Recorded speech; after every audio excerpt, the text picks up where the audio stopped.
everyone. You're watching Eagle News America. I'm Alan Basoyahe coming to you from Los Angeles. It's Sunday here, May 16, 2021. We have updates from our correspondents across North America. Eliza Gonzalez-Manglakmot in Washington. A new CDC study in health workers shows that COVID-19 mRNA vaccines are 94% effective. Thomas Likeness in Edmonton, Alberta. What are your summer plans? Vacation or staycation? Rose Papa Angeles in Washington reports about DC offering COVID vaccination options to residents 12 years of age and above. Lovely Anderson in Fort Worth, Texas. Texas surpasses administering 20 million COVID vaccines. Arlene Rivera in Houston, Texas.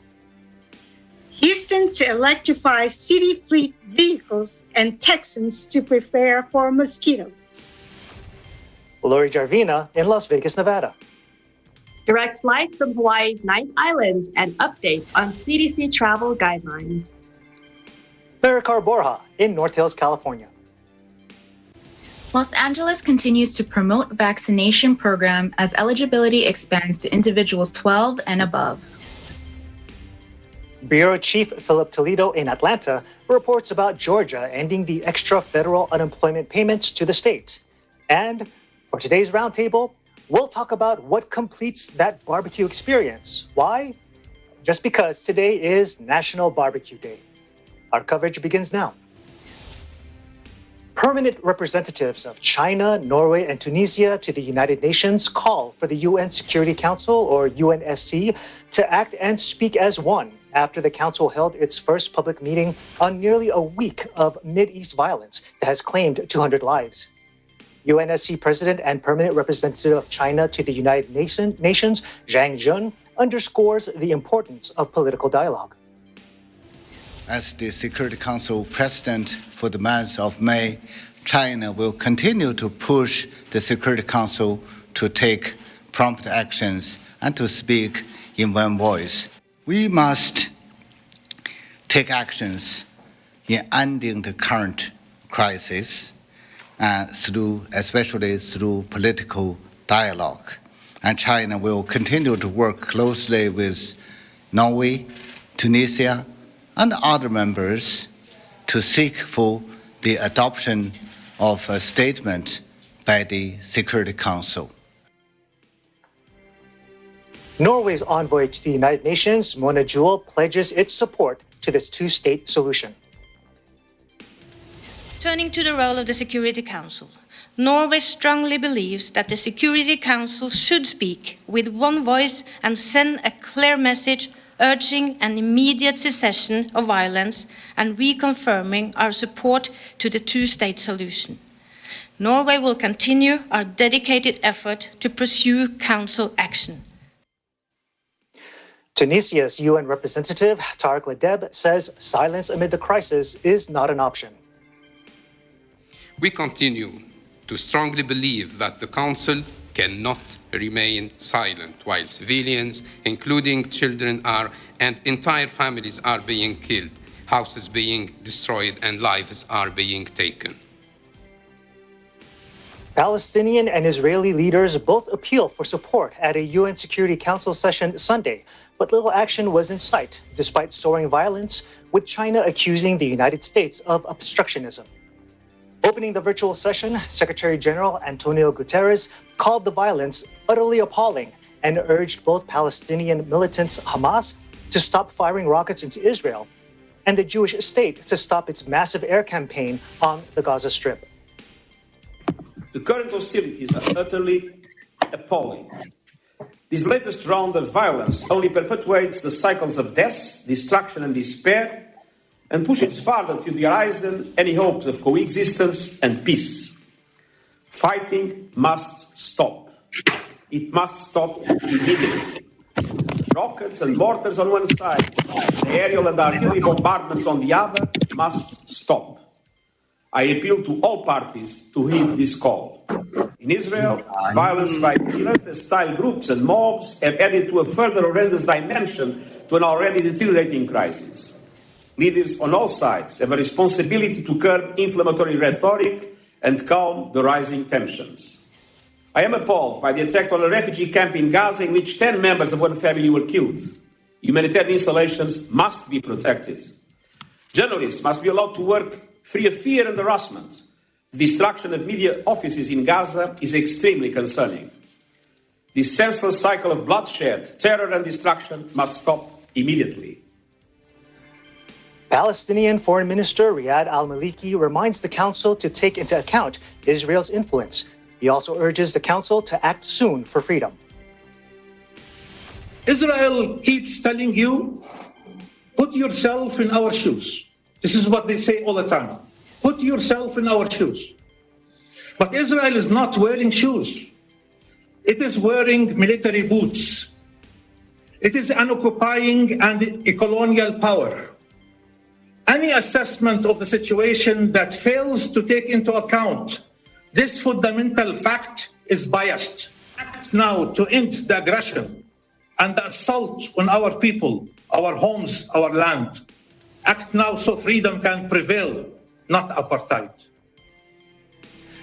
Israeli ambassador to the UN, Gilad Erdan, defends Israel, saying it has no other choice but to retaliate against attacks by Hamas, who he says targets civilians. Israel has no choice but to stop these Hamas attacks wherever they are being launched, and it is Hamas who should be held accountable for the consequences. Hamas targets civilians.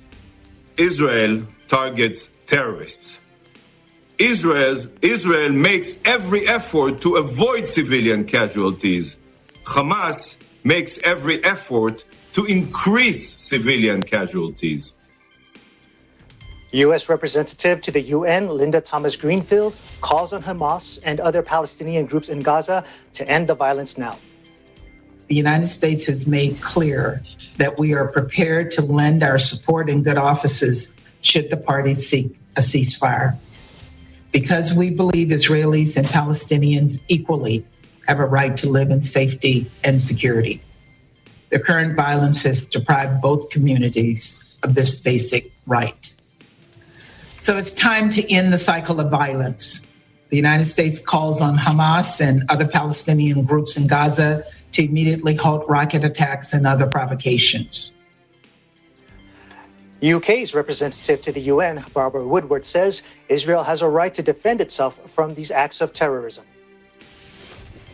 We strongly condemn these acts of terrorism from Hamas and other terrorist groups who must permanently end their incitement and rocket fire against Israel and Israeli civilians. Israel has a legitimate right to self-defense and the right to defend its citizens from attack. In doing so, it is vital that Israel makes every effort to avoid civilian casualties. Nicolas de Rivière of France says it is the Council's responsibility to find a solution and end the conflict immediately. Face à l'urgence et à la gravité de la situation, ce Conseil doit s'unir pour lancer un appel unanime à une cessation rapide des hostilités. C'est aujourd'hui la seule priorité et c'est notre responsabilité collective. Al Jazeera's bureau chief in Gaza, Wael Al-Dadoua, speaks in front of the rubble of Jala Tower, a 13-floor building housing Qatar-based Al Jazeera television and the U.S. news agency, the Associated Press, in the Gaza Strip, which collapsed following an Israeli airstrike on May 15. Wael Al-Dadoua says the attack on their building must have been brought about by the media's role in this conflict and how it might have annoyed the Israeli army. دلالة لها علاقة بالبعد الإعلامي. ربما هناك انزعاج ما من جيش الاحتلال الإسرائيلي من الدور الذي تقوم به هذه شبكات التلفزة الإعلامية، ولكن في نهاية المطاف يعني هذه الشبكات تقوم بواجبها المهني دون تحريف، دون تزوير، دون تهويل، دون تهوين أيضا من الأمر. الصورة بالتأكيد لا تكذب ولا تحرف ولا تزور، تنقل واقع الحال كما هو في قطاع غزة. فهناك غارات وهناك حالات تدمير مشابهة لمئات المنازل. الآن جاء الدور على هذا المبنى وبما فيه من مكاتب صحفية وشقق سكنية. For today's COVID-19 numbers, according to the Coronavirus Resource Center of Johns Hopkins University and Medicine, as of 6 p.m. Eastern Time, Thursday, May 16, 2021, the number of cases of COVID-19 reported worldwide is now over 162,675,000. Top three on the list of countries with recorded cases are the U.S. at over 32.9 million, India at over 24.6 million, and Brazil at over 15.5 million. To date, more than 3,372,000 have succumbed to this virus. The U.S. leads the countries with the most number of COVID-19 related deaths with over 585,000. Brazil is next with more than 434,000, and India has more than 270,000. As of date, there have been over 1,460,289,000 COVID vaccines administered worldwide. Now for COVID news. A new CDC study on a group of individuals at most risk of getting exposed to the coronavirus shows how effective the COVID-19 vaccine is. In Washington, ABC's Eliza Gonzalez-Manlikmot is with us tonight with more. Good Sunday evening to you, Alan, and a safe Monday morning to our friends on the other side of the globe. The science is now in again. In the largest Centers for Disease Control and Prevention, or CDC study about the effectiveness of the mRNA vaccines in health workers, it confirms what older studies have been saying about the vaccines. They are effective, 94% effective in reducing the risk of getting sick with COVID-19 among healthcare personnel. The mRNA vaccines that have been authorized here in the United States by the Food and Drug Administration are the Pfizer, BioNTech, and Moderna jabs.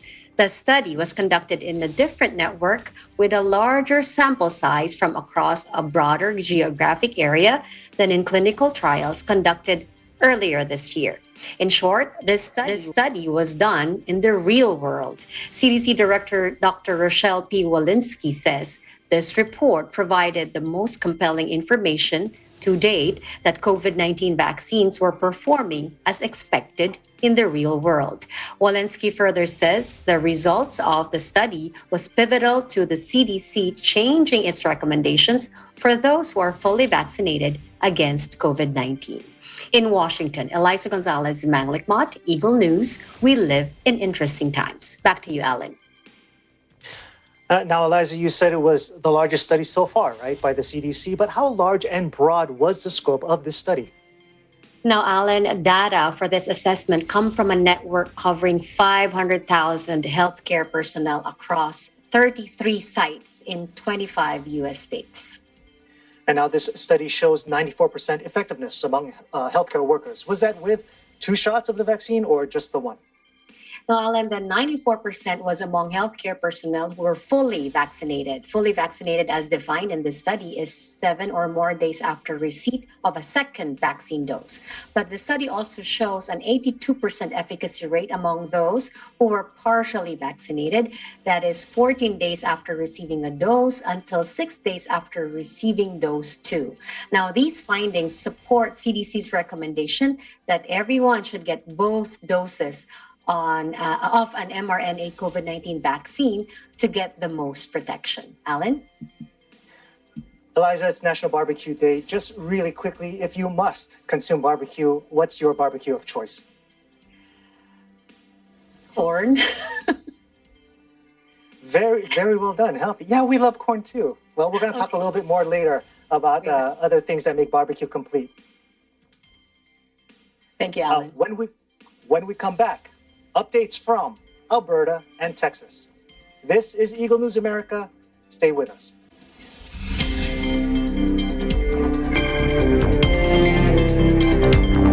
Hey there, Arnie Aquino here at Hatley Castle, one of the filming locations for the X-Men series. Don't forget to tune in to Digital Nest only on Net 25.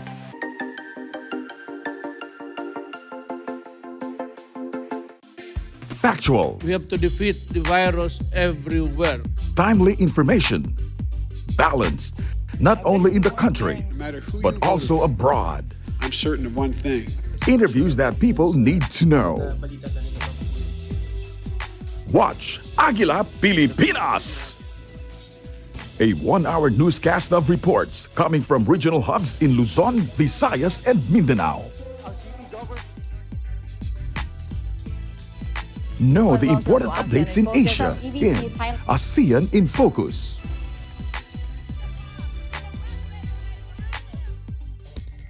Track the latest stories in the provinces in Aguila Provincia. Tune into Mata ng Agila, the evening primetime news program of Net25.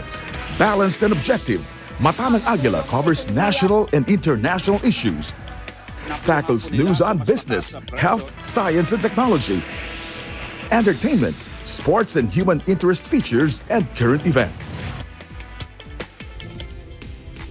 And Eagle News International delivers the latest global reports, impartial, accessible, and up-to-date.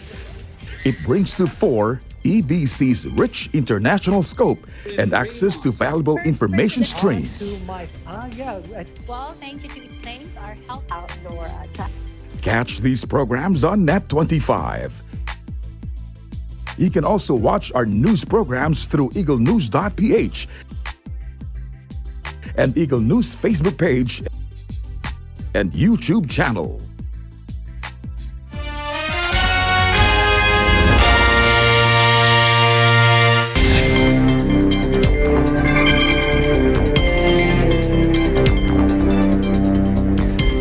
You're watching Eagle News America. I'm Alan Basoyahe in Los Angeles. Thinking of your summer plans? Are you spending your summer days at home or someplace else? Bureau Chief Thomas Likeness joins us this evening to tell us what most people are planning for this year's warm months. Thanks, Alan. You know, it's been beautiful up here all weekend. Actually, most of the past week. My wife has been outdoors most of the time. She's an extreme gardener, and she just loves the weather for that.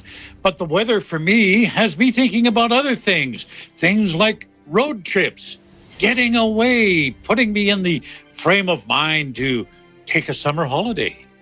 You know, we kind of missed that last year because of the pandemic. But things are looking up, especially in the United States. Notice a lot more people traveling around, but let's find out what's on the minds of the Vox Populi. My high school Latin tells me that's the voice of the people. We find out what people are thinking in this survey from Leger Opinion. It seems like, though, for most people, it's going to be another year of staycations. Only 41% of Americans and 31% of Canadians say they're likely to take a summer vacation. Now, let's look at what they're going to do if they decide to go on one. It's likely the trip will be a short one. 56% of Americans and nearly two-thirds of Canadians say traveling is going to be limited to day trips locally where they live. How do Canadians and Americans feel about visiting each other's country? You know, we've been hearing a lot from people, especially businesses and politicians, to reopen that border on non-essential travel. So how do people feel about visiting the other country? Well, about a third of Americans say they wouldn't feel too comfortable crossing the border into Canada. You know, we're in the midst of our third wave up here. Nearly 6 in 10 Canadians feel the same way about going south to the United States. As a matter of fact, 57% of Canadians say it'll likely be next year before they feel comfortable about traveling to the U.S. again. International travel, not on the minds of many. Only 10% in either country would consider an international destination. Oh, what do you think about taking a cruise? 20% of Canadians and 30% of Americans say, hey, not a bad idea. I'd be comfortable doing that. So it appears there's maybe a bit of sunshine in that poll for the travel industry, but it looks like it's going to be another year before vacations and travel really take off. In Edmonton, Canada, Thomas I. Likeness, Eagle News. We live in interesting times. Back to you, Alan. Extreme gardening. I've never heard of that, but hey, you learn something new every day. Yeah. like just hours.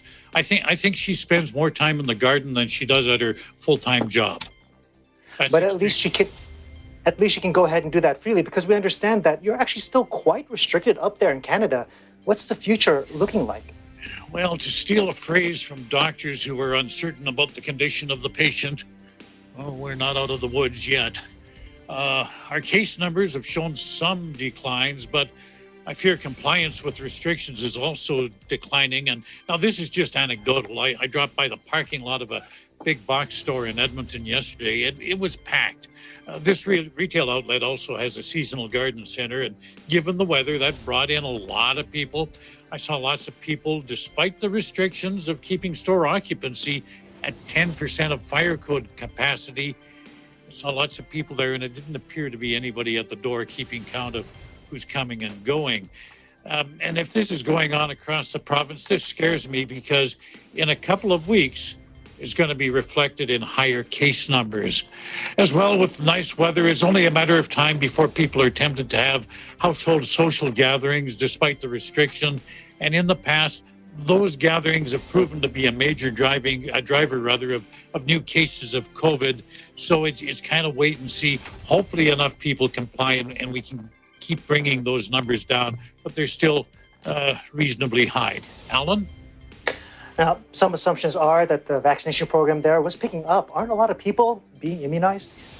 Yeah, we've actually in Alberta here reached the 2 million mark for vaccines. Our population is about 4.5 million, so that's close to about 40% of the people have received one dose. But again, the time between the two doses up here, because we started off with almost no vaccine at the beginning of our immunization program, the time between the two doses up here is now as long as 4 months.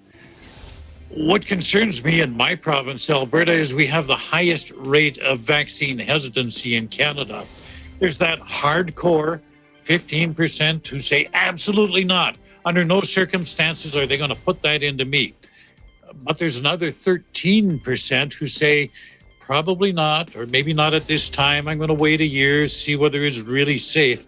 So when you add those two numbers together, you've got more than 1 out of 4 choosing not to be immunized. And that's going to make herd immunity, I think, an elusive target. Now, our Chief Public Officer of Health for Canada, her name is Dr. Theresa Tam, she reiterated this weekend, public health measures need to be sustained, especially in areas where that virus is still circulating, and my province is one of them. And the fear among many people I've talked to is that the government will once again cave and ease up too soon. And then you know what happens?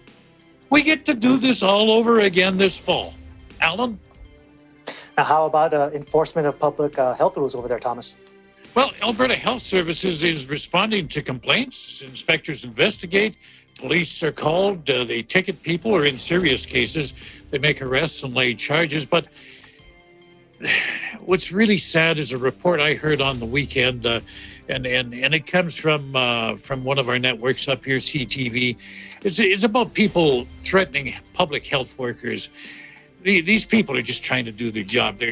And now they not only have the threat of COVID, they face the threats of violence. And this is just beyond belief. In Calgary, there's a fringe candidate in this fall's mayoralty election.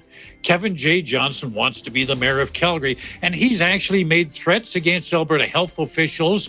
I'm going to give you a sample of his words from a podcast that he did. AHS, that's Alberta Health Services, has done a lot of harm to people, and I intend to do a lot of harm to AHS, and I mean a lot of harm. You guys are not going to like what I do. Those are his words. Well, he's currently a guest of the government up here. He was arrested on actually yesterday for attending an illegal public gathering. Outdoor gatherings up here are limited to just 5 people. But this guy has posted personal information and pictures of AHS staff, and he's urged his followers to do likewise. And this is just not something these people signed up for when they joined the public health service, and definitely not something they should have to tolerate. Alan? Definitely sad news, but what isn't sad is National Barbecue Day. Really quickly, Thomas, what is your barbecue of choice? My barbecue of choice, I love a skewer. It's got a mixture of vegetables and meat, and I'll tell you all about it later if you'll let me. We can't wait to hear about that. Thanks for the report, Thomas. Thank you, Alan. You take care. Now, let's head back to the nation's capital. Eagle News correspondent Rose Papaangelis tells us about the district offering vaccination options for residents 12 and above. Rose. Thank you. DC Health announces that beginning Thursday, May 13, residents 12 to 15 years old can get vaccinated at walk-up sites, hospitals, health centers, and pharmacies across the district that administer the Pfizer vaccine. Earlier last week, the FDA extended the emergency use authorization for Pfizer-BioNTech's COVID-19 vaccine to ages 12 and older. On Wednesday, the CDC Advisory Committee on Immunization Practices, or ACIP, recommended the Pfizer vaccine for use in adolescents 12 to 15 years of age. DC residents aged 12 and above can get vaccinated at the following district walk-up sites whenever they are open: Arena Stage, Fort Stanton Recreation Center, Kaiser Permanente Capitol Hill Medical Center, Lamont Recreation Center, Langdon Park Community Center, Rosedale Recreation Center, Rice Demonstration Center, and Walter E. Washington Convention Center. Safeway, CVS, and Walgreens pharmacies that are using the Pfizer vaccine can also vaccinate those 12 years and older. In addition to these walk-up sites and pharmacies using Pfizer vaccine, families can still register their children 12 years and older for a vaccination appointment through Children's National or by scheduling an appointment with George Washington University Hospital, Howard University Hospital, MedStar Georgetown University Hospital, as well as One Medical Sites and federally qualified health centers. However, if a child has complex medical needs or has severe allergies, parents and guardians should consult with their child's pediatrician for a recommendation to receive the vaccine in a medical facility. At this time, the Pfizer COVID-19 vaccine is the only vaccine with authorization for persons aged 12 and above. Individuals using other providers should check with the provider regarding vaccine consent for minors. DC Health offers age-appropriate fact sheets to providers if their policy is to allow consent for minors. For more information about the Pfizer-BioNTech COVID-19 vaccine, see the fact sheet for providers and fact sheet for recipients and caregivers. Currently, it is 72 degrees Fahrenheit or 22 degrees Celsius here in the nation's capital. In Washington, D.C., Rose Papaangelis, Eagle News. We live in interesting times. Back to you. Thanks for that report, Rose. More vaccination news. In Texas, over 20 million vaccines have now been administered to residents of the state. To tell us more about this milestone, Eagle News correspondent Lovely Anderson reports. Thank you, Alan, and howdy from the Lone Star State. Magandang umaga, Philippines, and good evening, America, and hello to all of our viewers all over the world. Stormy weather here in North Texas, gloomy gray skies with plenty of rain. Enough for the gloomy gray storm report, but good news, Texas. Governor Greg Abbott issued a statement on Friday. He announced that over 20 million COVID-19 vaccine doses have been administered in the state of Texas. That's us, Texans. We're almost there. He stated with over 20 million doses of COVID-19 vaccine administered to date, and over 50% of eligible Texans vaccinated with at least one dose. The Lone Star State has achieved an incredible milestone in our fight against this virus, said Governor Abbott. And with Texans aged 12 to 15 now are eligible to receive the vaccine, there is more we must do to get more shots in the arms and keep our Texas communities safe. Vaccines are the most effective defense against the spread of COVID-19. He says, I continue to urge all eligible Texans to get the vaccine. For more information, Texans, you can always visit covidvaccine.texas.gov to find a vaccine provider. As per CDC, the report released today, the COVID-19 vaccines are effective at protecting you from getting sick. And based on what they know about COVID-19 vaccines, People who have been fully vaccinated can start to do things that they stopped doing because of the pandemic. Please note that according to the CDC, if you have been fully vaccinated, you can resume activities that you did prior. You can also resume activities without wearing a mask or staying 6 feet apart, except obviously where required by federal, state, local, tribal, or territorial laws, rules, and regulations, including local business and workplace guidance. If you travel domestically in the United States, you do not need to get tested before or after travel, or even self-quarantine after travel. For international travel, you will have to pay close attention to the situation at your international destination before traveling outside the United States. The CDC reiterates that the COVID-19 vaccines are effective at preventing COVID-19 disease, especially severe illness and death, and that the COVID-19 vaccines reduce the risk of people spreading the COVID-19 virus. Remember, everyone, there is a light at every tunnel, and some tunnels may seem or just happen to be longer than others. Over a year into this COVID-19 pandemic, the light is quickly getting brighter and brighter. In Fort Worth, Texas, I'm Lovely Anderson, Eagle News. We live in interesting times. Back to you, Alan. Lovely. I want to talk about you for a sec. Do you have any plans for the summer? Any travel plans at all? You know, Alan, I am just ready to get back outside. I'm ready to go back and see the outdoors and see people. I want to go back to hugging people, but I know we're not quite there, but hopefully somewhere back to that. Now, Lovely, we have it on good authority that Texas knows a thing or two about barbecue. So, right quick, could you tell us what is your barbecue of choice?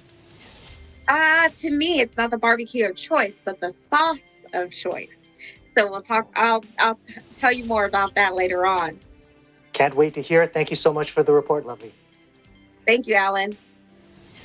Up next, another update from Texas and reports from Nevada and California. Eagle News America will return shortly.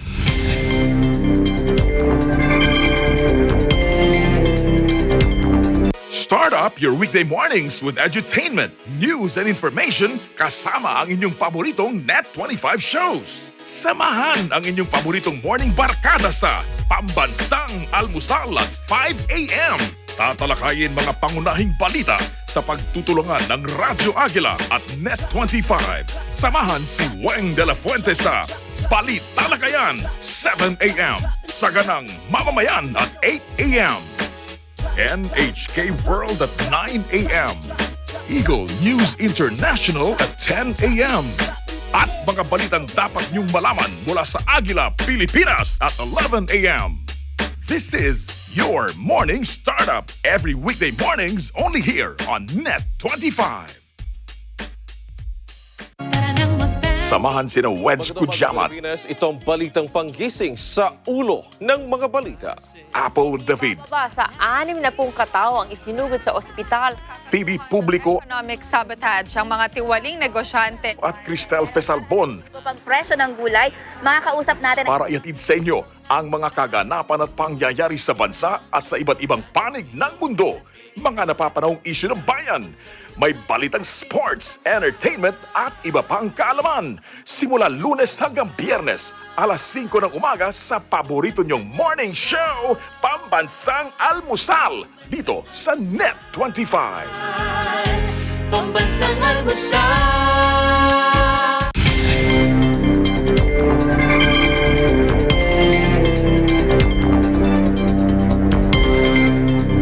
You're watching Eagle News America. I'm Alan Basoyahe in Los Angeles.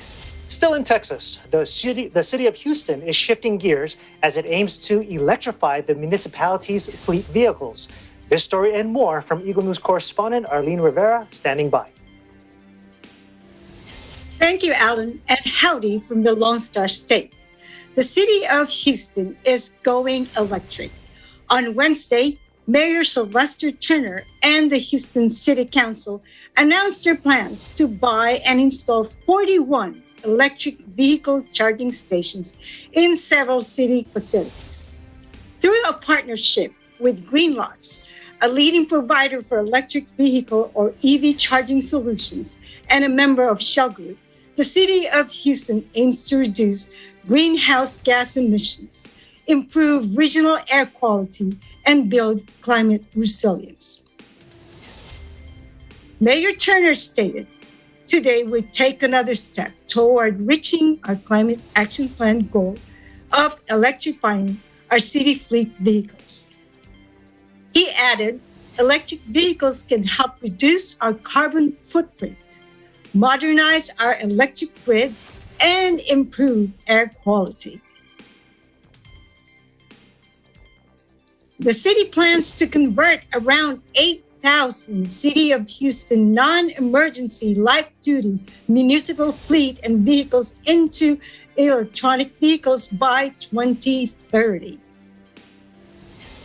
In other news, they say everything is bigger in Texas, and it seems so are the mosquitoes. As the recent April showers are attracting the May mosquitoes here in the Lone Star State, the Harris County Public Health Department reminds Texans to wear EPA-approved repellent when outside. The CDC recommends wearing long-sleeve shirts and long pants when outdoor in the woods, as well as treating clothing and gear with permethrin. Use air conditioning or window and door screens when out inside, or sleep under a mosquito net. Here are some tips from the CDC when treating mosquito bite. Wash the area with soap and water. Apply an ice pack for 10 minutes to reduce swelling and itching, and reapply as needed. Apply a mixture of baking soda and water to help reduce the itch response. Use an over-the-counter anti-itch or antihistamine to relieve itching. For more information, visit cdc.gov. Meanwhile, I hope you are staying safe and healthy in your part of the world. In Houston, I'm Arlene Rivera, Eagle News. We live in interesting times. Back to you, Alan. Arlene, you mentioned electric fleet vehicles. Well, we need to talk about our electric bug zappers. We hate mosquitoes. As a Houston resident, how do you deal with mosquito season in Texas? Oh, Alan, I stay indoors at night and make sure that when I go out, I wear the long sleeve shirt and long pants, and also to make sure that I have bug repellents. Alan? Around these parts, we're talking about barbecue. So what is your barbecue of choice? Oh, now that I'm going vegetarian, mine would be a bit off the real barbecue. So it's going to be barbecue tofu, barbecue vegetables, and of course, something sweet to drink. And that's my take on barbecue. You're speaking my language. Love those barbecue veggies. Thanks for the report, Arlene. Thank you. Now, let's head over to Las Vegas, where Eagle News correspondent Lori Gervina tells us about travel options from Hawaii's 9th island. Thank you, Alan, and greetings to all our viewers in America and abroad, or as they say in Hawaii, aloha. Did you know that Las Vegas is considered by many as Hawaii's 9th island? As such, it's big news in Las Vegas when more airlines begin to offer direct flights from Las Vegas to the Aloha State. Hawaiian Airlines currently offers nonstop flights to Hawaii, but Southwest Airlines has recently announced that they will also begin a nonstop route from Las Vegas to Hawaii beginning June 1st. As a resident of Las Vegas, I quickly felt the aloha spirit here, as the Hawaiian culture can definitely be felt and seen throughout the city. From the food scene with many Hawaiian restaurants and even banking, it is clear that there is a deeply rooted Hawaiian community here in Las Vegas. The leap from one hospitality city to this one began in the 50s and continues to thrive today. As COVID vaccination rates increase, so do the number of travelers. According to the U.S. Transportation Security Administration website, the number of TSA checkpoint travel numbers overall is currently around 1,700,000 daily, as compared to this same time last year, which was only about 200,000, but still far from pre-pandemic traveler daily average, which was around 2,500,000. For Las Vegas, the McCarran International Airport tallied a total of 2,500,000 passengers for the month of March, which is an increase of nearly 25% from March of 2020. No doubt, folks are beginning to make summer travel plans. So let's do a quick update on CDC guidance pertaining to domestic travel. Delay travel until you are fully vaccinated. Check with local and state destination requirements regarding testing and quarantine. But fully vaccinated travelers should still follow CDC's recommendations for traveling safely, including wear a mask over your nose and mouth, stay 6 feet from others, and avoid crowds. Wash your hands often or use hand sanitizer. If you are planning to travel to the Aloha State, they do require a confirmed negative COVID-19 test taken within the 72 hours before departure of the final leg of your trip to Hawaii. Otherwise, a 10-day mandatory quarantine will be required. In Las Vegas, Nevada, Lori Jarvina, Eagle News. We live in interesting times. Back to you, Alan. So speaking of summer, Lori, any plans for yourself to go to Hawaii? Actually, Alan, don't tell my husband. I've already booked some tickets. I'm just kidding. I wish I could just book some tickets, but the prices are really good with these new fares. So I hope to. My brother and his family live there. So my sister-in-law and I were plotting. So stay tuned. Kind of hard to surprise your husband because I know he watches this broadcast. But how do you feel about recent CDC guidance? So, with the lifting of the mask requirement for those that are vaccinated, I still notice that a lot of people are still wearing their mask, myself and our family. So as much as it reassures me that things are getting better, I still rather err on the side of caution, Alan. Now, we know Hawaii has great barbecue. What about for yourself? What is your barbecue of choice? I'm definitely a fan of Hawaiian barbecue, and that's abundant here as well. So I will also mention Korean barbecue. So maybe I'm not talking about traditional American barbecue like in Texas per se, but these days everything is considered American, right, Alan? Right. This is certainly turning into a mouth-watering broadcast. Thank you, Lori, for that report. Joining us this evening is Eagle News correspondent Maricar Borja to tell us about strategies Los Angeles is creating to encourage more people to get that COVID jab. Maricar. Thank you, Alan. In agreement with the recommendation by the U.S. Food and Drug Administration, the Center for Disease Control has announced that adolescents 12 to 15 years old may now receive the Pfizer COVID-19 vaccine. This move by the CDC expands the emergency use authorization of Pfizer's vaccine and looks to inoculate the almost 500,000 LA County adolescents. Including each of the 8 county sites, a number of locations in Los Angeles have started offering the vaccine to those in this age group. Appointments are preferred, but walk-ins at many sites are allowed. Parents, guardians, or an accompanying adult with a signed consent form are required to be present with minors at most of these places, and teenagers must also be prepared to provide proof of age if asked for it. Los Angeles County residents should visit the public health website for a listing of participating Pfizer vaccination sites. To help with the administration of COVID-19 vaccines to the public, schools have increasingly been utilized as centers for vaccination.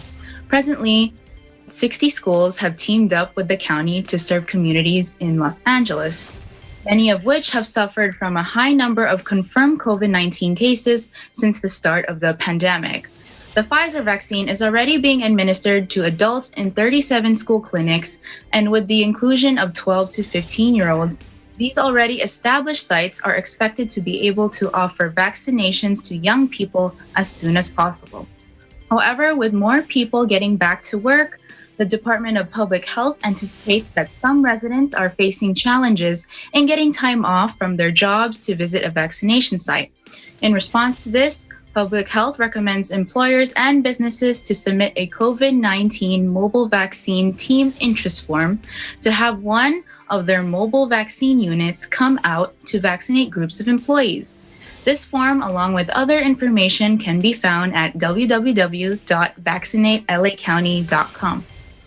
Now, with the growing number of vaccination sites and the inclusion of younger age groups, some might think that the battle against coronavirus in LA County is just about one.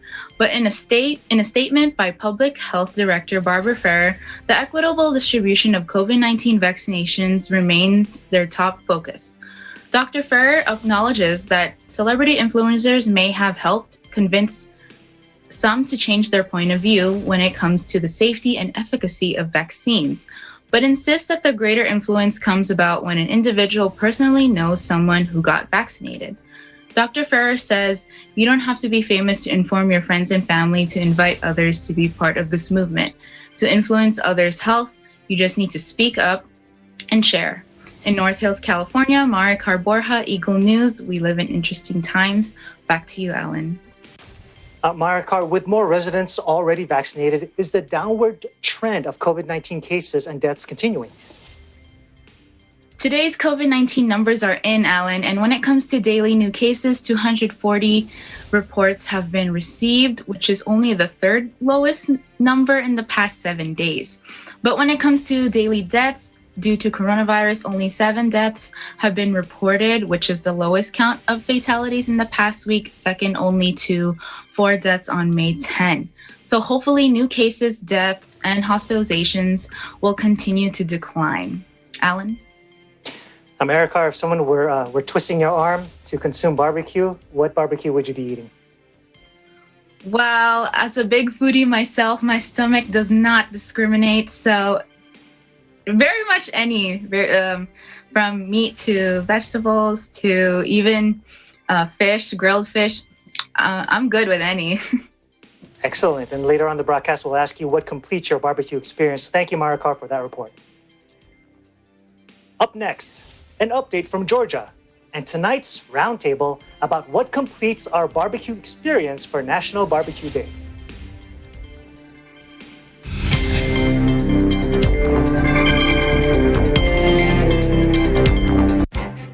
Events happen around us all the time, in our community, in our country, around the world. Events that affect people, move communities, or simply inspire us. Interesting events that people need to know. In these interesting times, we continue to be a competent partner in delivering news about these events. Fast, accurate, balanced.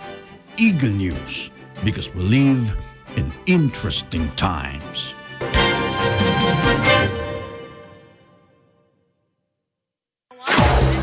Broadcast journalist Wayne De La Fuente returns on Philippine television and radio to deliver top stories and engage with the country's policymakers, shapers, and movers.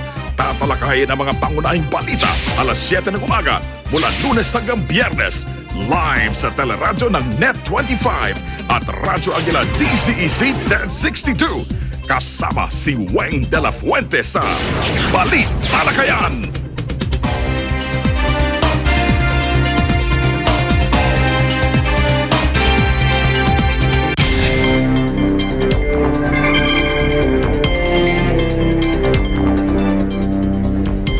Welcome back. This is Eagle News America. I'm Alan Basoyahe in Los Angeles. Georgia joins other states in saying thanks, but no thanks to the federal COVID-19 unemployment programs in an effort to encourage residents to get out there and apply for thousands of jobs waiting. Bureau Chief Philip Toledo tells us more. Thanks. Late last week, Georgia Governor Brian Kemp announced that the state would stop participating in the federal COVID-19 unemployment programs. This is an effort to curb workforce shortages and boost the state's economy from the effects of the COVID-19 pandemic. The governor was hopeful, stating that even in the middle of the pandemic, Georgia had an unemployment rate lower than the national average. By ending participation in the federal programs effective June 26th, he hopes that this will encourage those currently on the benefits to fill one of the thousands of jobs open in the state. As of today, over 243,000 positions were listed on the Department of Labor's website, employgeorgia.com. According to the Labor Commissioner, Mark Butler, the state has paid out almost $22 billion in payments since the pandemic began, due in part to these federal programs. That, as an example, provided an extra $300 per week to claimants. He also stated that there is a historic number of jobs listed on the department's site, seeing some, quote, some of the highest pay scales with enhanced benefits and signing bonuses. The Georgia Department of Labor also provides support for job seekers with resumes, career counseling, skills testing, and more. Once participation in the federal program ends, the state will continue to offer up to $365 in weekly payments for those eligible under the state's unemployment program. In Atlanta, Georgia, Philip Toledo, Eagle News. We live in interesting times. Back to you.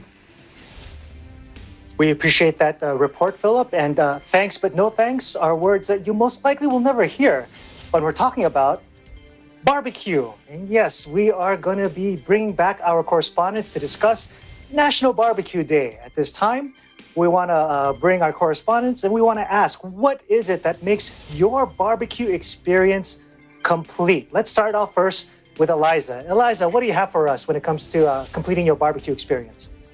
You always call on me first, Alan. But okay, I said barbecue corn, right? I can never eat it without the perfect lemonade, which is pink lemonade. That's my preference, pink lemonade or fresh watermelon slush with peppermint leaves. Ah, so good. Now, I think the majority of us, right, have had pink lemonade. Watermelon slush, maybe, with peppermint. My palate has never experienced that. What is it about this fresh watermelon slush with peppermint that's something to really savor?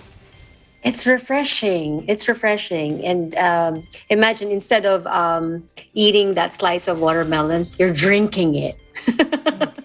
It's good. It's really good. Okay, well, between I, and the rest of the continent, I love watermelon. Thank you, Eliza. Yeah, that sounds really perfect for when it comes to your barbecue experience. I'm going to move on a little bit up north to Thomas. Thomas, what is it that makes your barbecue experience complete?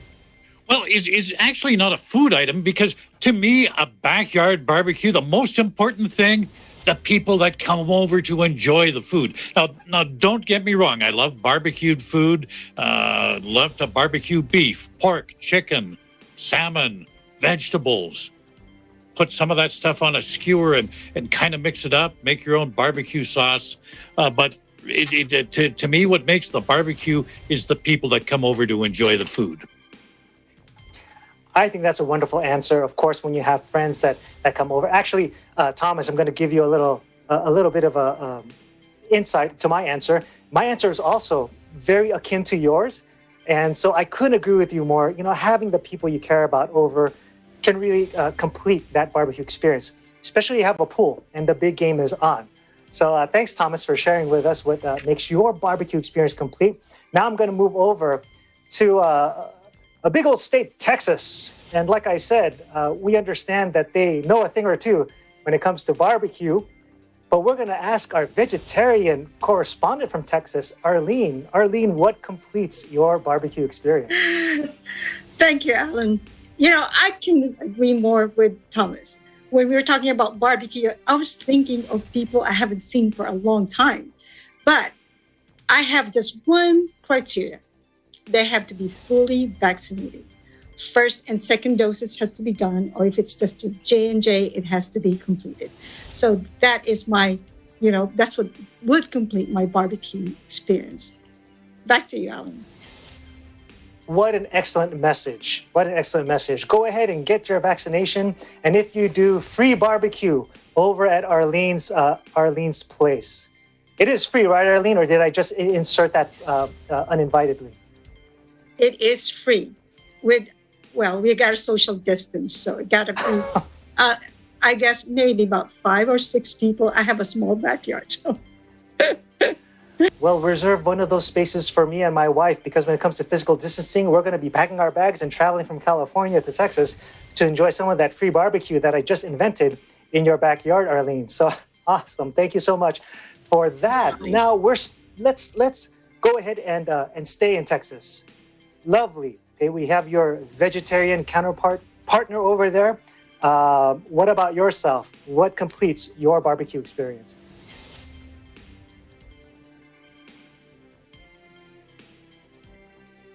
Yeah, we're staying in Texas. We'll go with Lovely. Lovely is all smiles because I think she's savoring and thinking about what it is that she's going to be sharing with us about her favorite barbecue experience. I think she mentioned earlier it had to do with the sauces. Okay, Lovely, yes, are you ready? Yeah. So, all right. Yes. Sorry about that, Alan. Having some connection issues. But here in the state of Texas, we are huge barbecue fans. And one thing about barbecue, it's about the barbecue sauce. So I always say a little bit of brown sugar, a little bit of zest of lemon, and a little bit of chili peppers just to give it a little spice. Always makes it good. And then you always have to have your drink of choice. My drink of choice is always some sweet tea and some lemonade. Oh, that sounds like paradise, Lovely. And we know that you mentioned that basically anything on the menu is good for barbecuing. But if you had the choice between the chicken, the pork, and the beef, what is it that you would go for?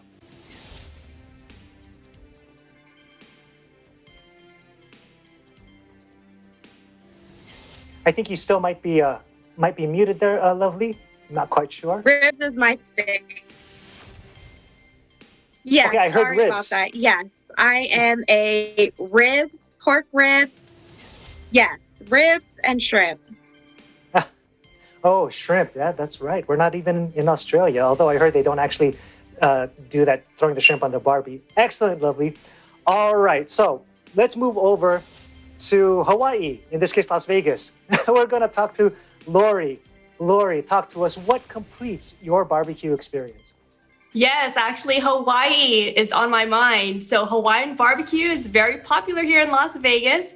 And so if you have Hawaiian barbecue, it won't be complete unless you have a scoop of rice and mac salad.